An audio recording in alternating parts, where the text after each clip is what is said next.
Greetings, candidates, and welcome to the lesson. The subject is leadership and management. In our today's session, the topic is leadership and strategic change.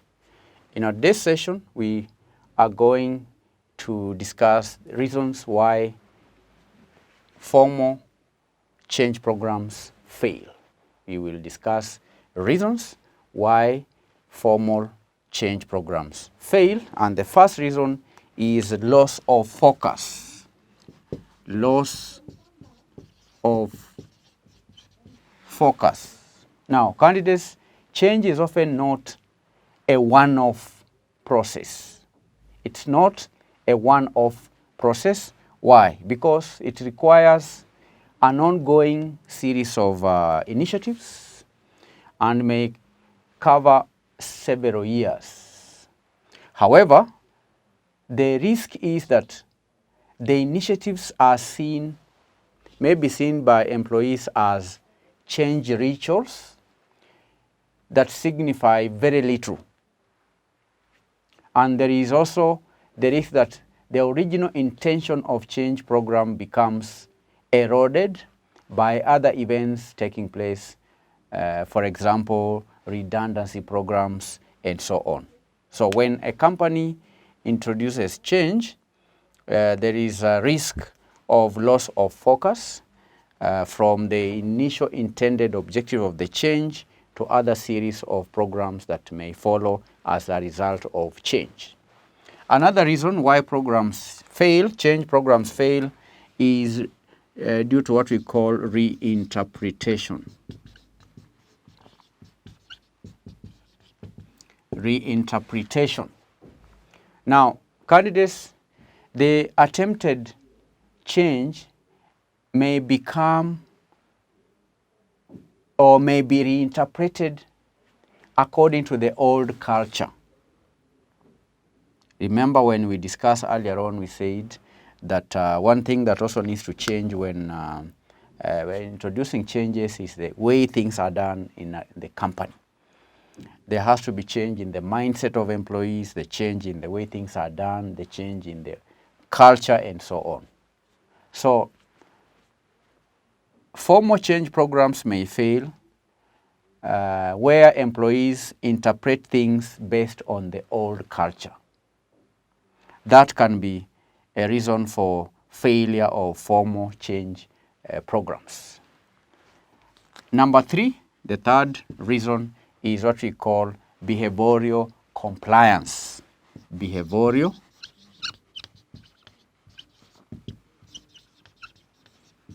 compliance. Behavioral compliance. Now, candidates, there is a danger that people may appear to comply with the changes being pursued in the change programs without actually buying into it. So the change agents may think they are seeing change, but actually the change could just be superficial compliance. All right? Behavior is outside. People may, from the outside, appear to be changing or effecting changes, but that may be just superficial compliance. So that can also be a cause for failure of formal change programs. Behavioral compliance. Another reason could be death by planning. Death that is occasioned by planning. Now, what do I mean? Candidates, the continuous stream, or we can say the continuous stream of proposals and reports, or we can say the emphasis may be put on planning the change programs rather than delivering it. So there could be a lot of emphasis on planning. And we all know that planning, candidates, is predetermining courses of action. So there could be a lot of emphasis on the planning stage of change.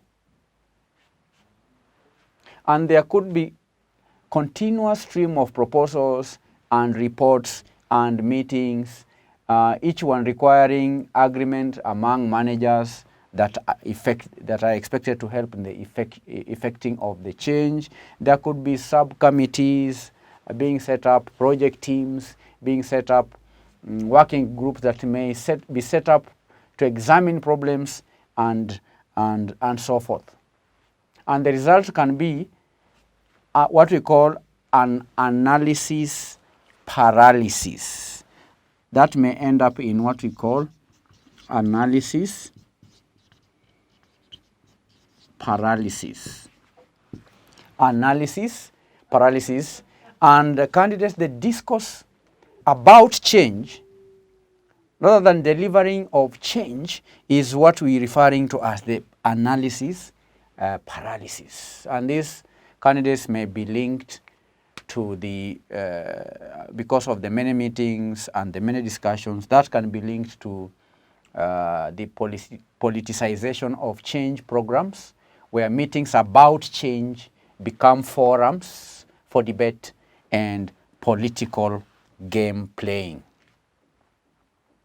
So formal change programs may fail because of analysis paralysis or death by planning. The fifth point is scrutiny and resistance.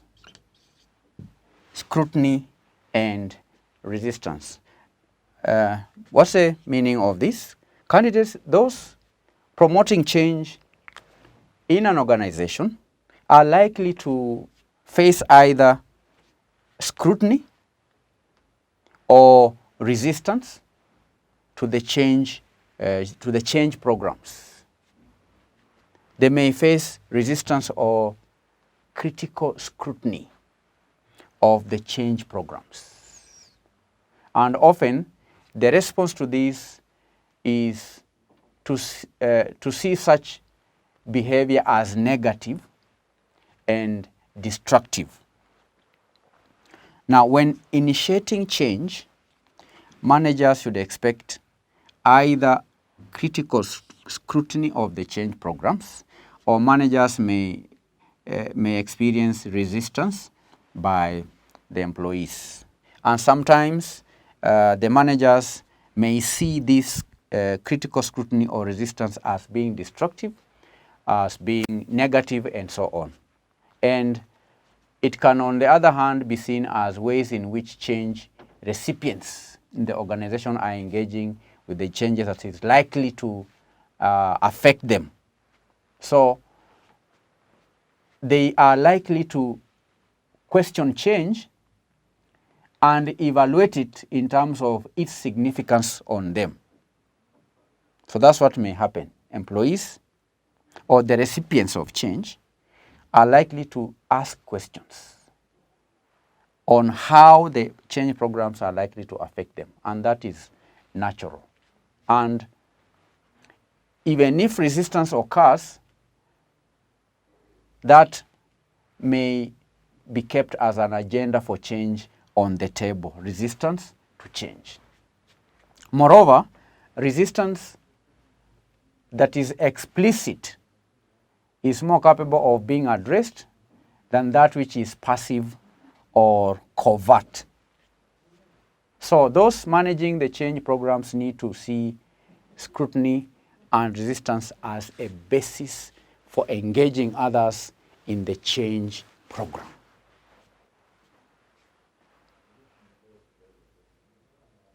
And if that is not done, then that can be a cause of failure of formal change program.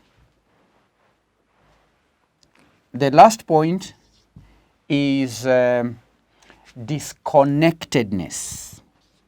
Disconnectedness. disconnectedness.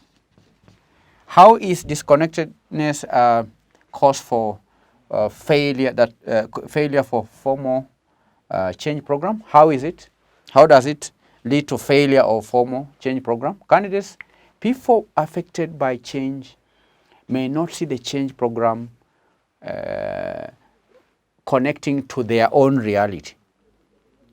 And the senior executives who are proponents of change might not be seen to be credible in terms of understanding the realities on the ground. And therefore, or even perhaps, new systems and initiatives introduced may be seen out of line with the intentions of the intended change, where people may see that the changes, they do not connect directly to the effects of the changes that are being introduced. So these are some of the problems of formal change programs. These are not the only ones. There are more points. In our today's session, we've covered just 6. Number 1, loss of focus. Number 2, reinterpretation. Number 3, behavioral compliance. Number 4, death by planning. Number 5, scrutiny, misreading scrutiny, and resistance, where managers misread scrutiny, mislead scrutiny. Scrutiny is not bad, but where employees critically scrutinize the changes that are being introduced, and where managers do not take it positively, then that can lead to failure of formal change programs. Then lastly, disconnectedness. So these are 6 points. Thank you for attending. We will continue to learn more in our next lesson. God bless you. Bye-bye.